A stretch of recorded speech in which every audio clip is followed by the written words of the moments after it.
Ganito ako magluto ng masarap na pinaupong manok sa Sprite mga idol. Ito yung tatlong ingredients na gagamitin ko. Ilalagay ko na yung bawang. Ipapalaman natin sa manok. Tapos ilalagay ko na rin yung sibuyas. Minarinate ko na yun ng magdamag sa toyo at paminta. Tapos ang ginamit nating tanglad yung native para malasang malasa.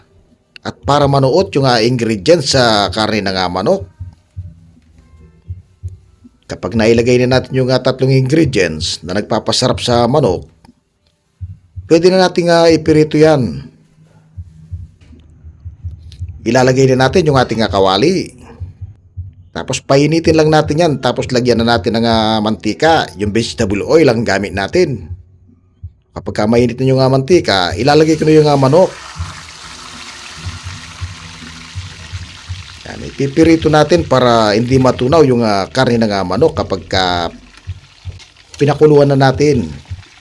Tapos babaliktarin natin yung manok.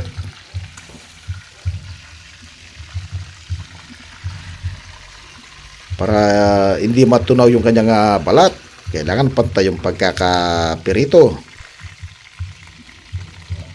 Kapag pwede na yan, lalagyan na natin ng toyo. Titimplayin na natin.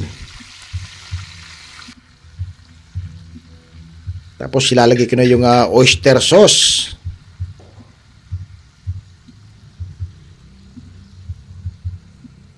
Tapos susunod ko yung bawang.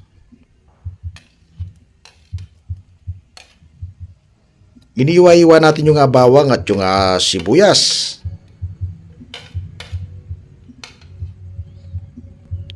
Tapos maglalagay ako ng Sprite. Tansyain lang ninyo yung ilalagay ninyo ng Sprite. Yung kulang sa kalahati sa manok.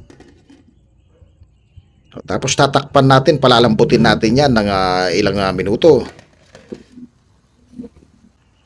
Kapag medyo may kalambutan ninyong manok, babaliktarin natin para pantay yung kanyang lambot.